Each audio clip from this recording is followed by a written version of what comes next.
ಪತ್ರಿಕಾ ದಿನಾಚರಣೆಯ ಶುಭಾಶಯಗಳು.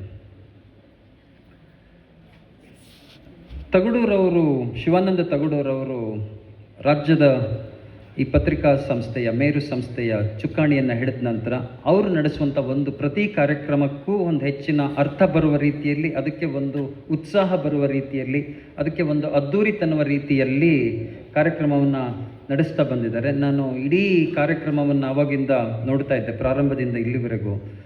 ಒಂದು ಪತ್ರಿಕಾ ದಿನಾಚರಣೆಯನ್ನು ಇಷ್ಟೊಂದು ಸಂಭ್ರಮಯುತವಾಗಿ ಮಾಡ್ತಾ ಇರೋದನ್ನು ನೋಡಿದ್ರೆ ಅವ್ರಿಗೂ ಒಂದು ದೊಡ್ಡ ಅಭಿನಂದನೆಗಳು, ಅವ್ರ ತಂಡಕ್ಕೆ, ಇಲ್ಲಿನ ಎಲ್ಲ ಸಂಘಟಕರಿಗೆ. ಇವತ್ತು ಪದಗ್ರಹಣ ಮಾಡಿದಂತಹ ಎಲ್ಲ ಪದಾಧಿಕಾರಿಗಳು ಒಂದು ಇಲ್ಲಿನ ಪತ್ರಿಕೋದ್ಯಮದಲ್ಲಿ ಒಂದು ಹೊಸ ಹುರುಪನ್ನು, ಹೊಸ ತನವನ್ನು ಮತ್ತು ಸಮಾಜಕ್ಕೆ ಅನುಕೂಲವಾಗೋ ರೀತಿಯಲ್ಲಿ ಕಾರ್ಯಕ್ರಮಗಳನ್ನು ನಿರ್ವಹಿಸಲಿ ಅನ್ನೋ ನಿರೀಕ್ಷೆಯನ್ನು ಮತ್ತು ಅವರು ಆ ರೀತಿಯಲ್ಲಿ ಕೆಲಸ ಮಾಡಲಿ ಎನ್ನುವಂಥ ಶುಭಾಶಯವನ್ನು ಕೋರ್ತೀನಿ. ಮೂರನೇದಾಗಿ, ಇಲ್ಲಿರುವಂತಹ ಎಲ್ಲ ದತ್ತಿ ಪ್ರಶಸ್ತಿ ಪಡೆದಂಥವರಿಗೆ ಅಭಿನಂದನೆಗಳು. ಓದುವಂತಹ ಅನೇಕ ಜನ ಲೇಖಕರು ಮತ್ತು ಪತ್ರಕರ್ತರು ನನ್ನ ಜೊತೆಯಲ್ಲಿರುವಂಥವ್ರು ಇದ್ದಾರೆ. ಇವ್ರನ್ನೆಲ್ಲರನ್ನ ನೋಡಿದಾಗ ಅನ್ನಿಸ್ತು, ಆಯ್ಕೆ ಎಷ್ಟು ಸೂಕ್ತವಾಗಿದೆ ಅಂತ ಅನಿಸುತ್ತೆ. ಅದರ್ವೈಸು ಇವರೆಲ್ಲ ಯಾರು ಪ್ರಶಸ್ತಿಯ ಹಿಂದೆ ಹೋದವರಲ್ಲ. ಪ್ರತಿಯೊಬ್ಬರನ್ನು ಹುಡುಕಿ ತಂದು ನೀವು ಪ್ರಶಸ್ತಿಯನ್ನು ಕೊಡ್ತಾ ಇರುವಂಥದ್ದು ಭಾಳ ಒಳ್ಳೆ ಕೆಲಸ. ಇವರೆಲ್ಲರೂ ಭಾಳ ಅಭಿನಂದನೀಯವಾದಂತಹ ಕೊಡುಗೆಯನ್ನು ಕನ್ನಡ ಪತ್ರಿಕೋದ್ಯಮಕ್ಕೆ ಕೊಟ್ಟಿದ್ದಾರೆ. ಇದರ ನಂತರ ನಾವು ಈ ಕನ್ನಡ ಪತ್ರಿಕಾ ದಿನಾಚರಣೆದ ಇಷ್ಟೆಲ್ಲ ಸಂಭ್ರಮ ಪಡುವಂಥದ್ದು ಎಲ್ಲ ನಿಜ.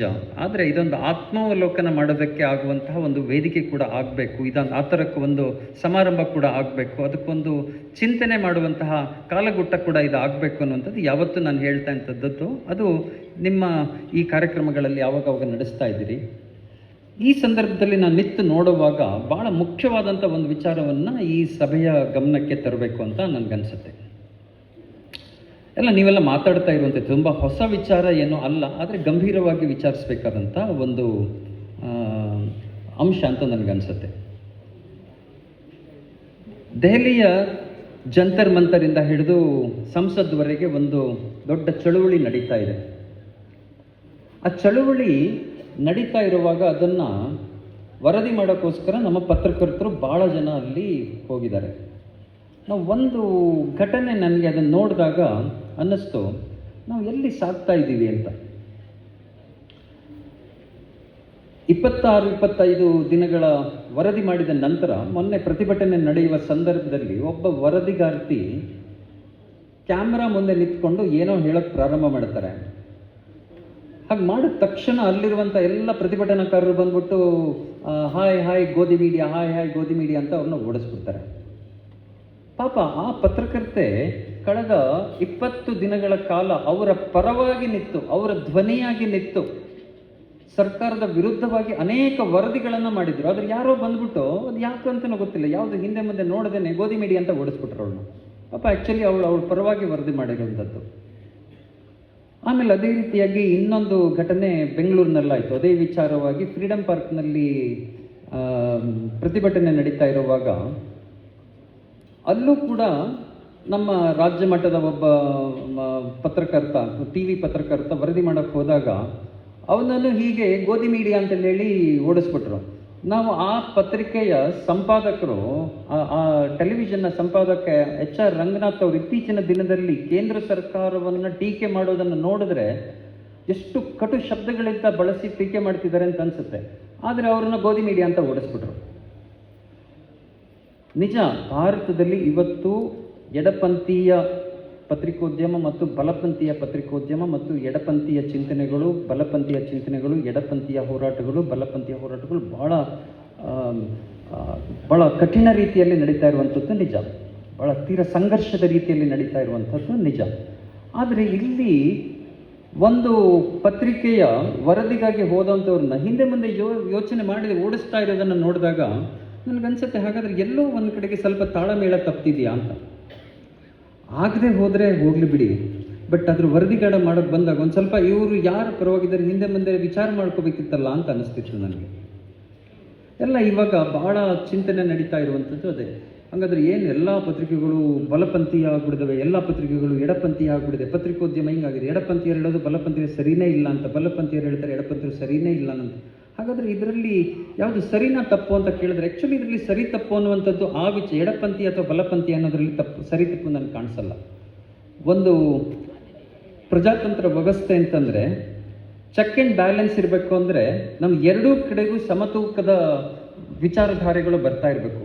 ಯಾವುದೇ ಒಂದು ವಿಚಾರಧಾರೆ ಜಾಸ್ತಿ ಆಗಿಬಿಟ್ರೆ ಅದು ಎಲ್ಲೋ ಪ್ರಜಾಪ್ರಭುತ್ವ ಹಳಿ ತಪ್ಪತ್ತೆ ಅನ್ನುವಂಥದ್ದು ನಾವೆಲ್ಲ ನೋಡ್ಕೊಂಡ್ಬಂದಂತಹ ವಿಚಾರ. ಪತ್ರಿಕೋದ್ಯಮದಲ್ಲಿ ಯಾವುದೇ ಒಂದು ಸಿದ್ಧಾಂತವ ಇರಬಾರ್ದು, ಇದು ನ್ಯೂಟ್ರಲ್ ಆಗಿರಬೇಕು ಅನ್ನೋಂಥ ಕಾಲ ಇವತ್ತು ಹೊರಟೋಗಿದೆ. ಪತ್ರಿಕೋದ್ಯಮ ಯಾವತ್ತೂ ಆ ರೀತಿಯಲ್ಲಿ ನ್ಯೂಟ್ರಲ್ ಅನ್ನುವಂಥ ಸ್ಟ್ಯಾಂಡ್ ಇದ್ದಿರಲಿಲ್ಲ ನನಗೆ ಗೊತ್ತಿರೋ ರೀತಿಯಲ್ಲಿ. ಬಟ್ ಯಾವುದೋ ಒಂದು ಧಾರೆ ಇರ್ತಿತ್ತು. ಅಂಥ ಧಾರೆ ಇವತ್ತು ಸ್ವಲ್ಪ ಎಕ್ಸ್ಟ್ರೀಮಲ್ಲಿ ಇದ್ದಂಗೆ ಕಾಣಿಸುತ್ತೆ. ಹಾಗಾಗಿ ನಿಮಗೆ ತುಂಬ ಢಾಳಾಗಿ ಕಾಣಿಸುವಂಥದ್ದು. ನಮಗೆ ಪತ್ರಿಕೋದ್ಯಮ ಸಂವಿಧಾನ ನೀಡಿರುವಂಥ ಮೂಲಭೂತ ಹಕ್ಕಿನಲ್ಲಿ ನಮಗೆ ವಾಕ್ ಸ್ವಾತಂತ್ರ್ಯ ಏನಿದೆ ಅದರ ಅಡಿಯಲ್ಲಿ ನಾವೇನು ಕಾರ್ಯವನ್ನು ನಿರ್ವಹಿಸ್ತೀವಿ, ನಮಗೆ ಯಾವುದೇ ವಿಚಾರಧಾರೆ ನಮಗೆ ಇರುವ ರೀತಿಯಲ್ಲಿ ನಾವು ಅದನ್ನು ಬರೆಯೋದಕ್ಕೆ, ಅದನ್ನು ಪ್ರಸಾರ ಮಾಡೋದಕ್ಕೆ ನಮಗೆ ಹಕ್ಕಿದೆ. ಎಲ್ಲರಿಗೂ ಇದೆ, ಎಡಪಂಥೀಯರಿಗೂ ಇದೆ, ಬಲಪಂಥೀಯರಿಗೂ ಇದೆ. ಎರಡೂ ಜನ ಅದನ್ನು ಸೇಮ್ ಈಕ್ವಲ್ ಲೆವೆಲ್ ಆಫ್ ರೈಟ್ಸನ್ನು ಅನುಭವಿಸ್ತಾರೆ. ಇದರಲ್ಲಿ ಯಾವುದು ಸರಿ ಯಾವುದು ತಪ್ಪು ಅಂತ ನಾನು ಹೇಳಕ್ಕೆ ಹೋಗಲ್ಲ. ಆದರೆ ಎಲ್ಲಿ ತಾಳ ತಪ್ತಾ ಇದೆ ಅಂತಂದರೆ, ಇದು ಎಲ್ಲಿವರೆಗೆ ಬ್ಯಾಲೆನ್ಸ್ಡ್ ರೀತಿಯಲ್ಲಿ ಸಂಯಮದಲ್ಲಿ ಇರುತ್ತೋ ಆವಾಗ ಏನೂ ಪ್ರಾಬ್ಲಮ್ ಆಗಲ್ಲ. ಯಾವಾಗ ಇದು two Xtreme one side, two extreme ಇನ್ನೊಂದು ಸೈಡ್ ಹೋದಾಗ ಈ ರೀತಿಯ ಗಜಿಬಿಜಿಗಳು, ಗೊಂದಲಗಳು ಸ್ಟಾರ್ಟ್ ಆಗುತ್ತೆ ಅನ್ನೋದನ್ನು ನಾನು ಹೇಳೋದಕ್ಕೆ ಬಯಸ್ತೀನಿ. ಈ ಎರಡೂ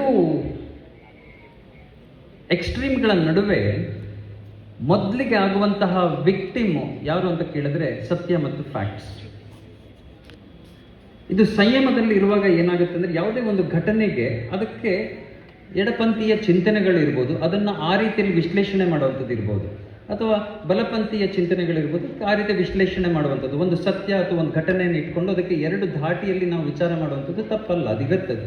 ಒಂದು ನಾಣ್ಯಕ್ಕೆ ಎರಡು ಮುಖ ಇರುವ ರೀತಿಯಲ್ಲೇ ಪ್ರತಿಯೊಂದು ಅಂಶಕ್ಕೂ ಎರಡು ಮುಖಗಳು ಇದ್ದೇ ಇರುತ್ತೆ.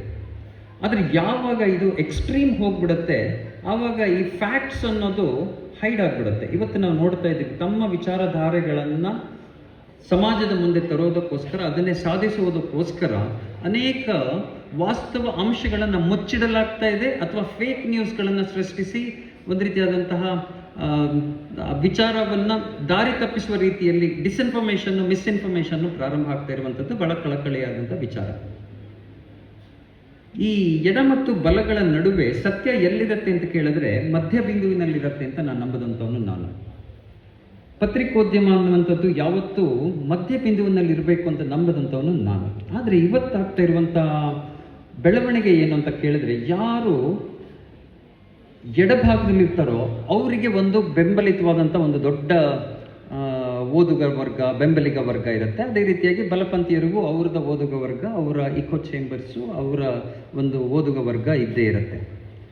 ಈ ಮಧ್ಯದಲ್ಲಿ ಹೇಳಕ್ಕೆ ಹೋಗ್ತಾರಲ್ಲ, ಅವರಿಗೆ ಆ ಕಡೆಗೂ ಸಪೋರ್ಟ್ ಇಲ್ಲ, ಈ ಕಡೆಗೂ ಸಪೋರ್ಟ್ ಇಲ್ಲ. ಅದು ಯಾರಿಗೂ ಬೇಕಾಗಿಲ್ಲ ಅನ್ನೋ ರೀತಿಯಲ್ಲಿ ಕಾಣಿಸ್ತಾ ಇರುವಂಥದ್ದು ಈಗಿನ ಸಮಾಜದಲ್ಲಿ ನನಗೆ ಕಾಣಿಸ್ತಾ ಇರುವಂಥ ಒಂದು ಸಣ್ಣ ಲಕುನ ಅಂತ ಅನಿಸುತ್ತೆ ನನಗೆ. ಯಾವತ್ತೂ ಸತ್ಯ ಅನ್ನುವಂಥದ್ದು ಮಧ್ಯದಲ್ಲಿರುತ್ತೆ. ಉದಾಹರಣೆಗೆ ನಮ್ಮ ಈ ಇಡೀ ವಿಶ್ವವನ್ನೇ ತಗೊಂಡ್ರೆ, ಇವತ್ತು ನಾವು ಎಲ್ಲ ಪ್ಲ್ಯಾನೆಟ್ಸ್ಗಳು, ಸ್ಯಾಟಲೈಟ್ಗಳು, ಗ್ರಹಗಳು, ಉಪಗ್ರಹಗಳು ಎಲ್ಲ ಯಾವ ಒಂದು ಸುತ್ತಿನ ತಿರುಗ್ತಾ ಇದೆ, ಇದೆಲ್ಲ ಒಂದು ಬ್ಯಾಲೆನ್ಸಲ್ಲಿದ್ದಾಗ ಮಾತ್ರ ಇರುತ್ತೆ. ಯಾವತ್ತು ಬ್ಯಾಲೆನ್ಸ್ ತಪ್ಪತ್ತೆ, ವಿಶ್ವದ ಎಲ್ಲ ಗ್ರಹಗಳು ಎಲ್ಲೆಲ್ಲೋ ಹಾರೋಗ್ಬಿಡುತ್ತೆ.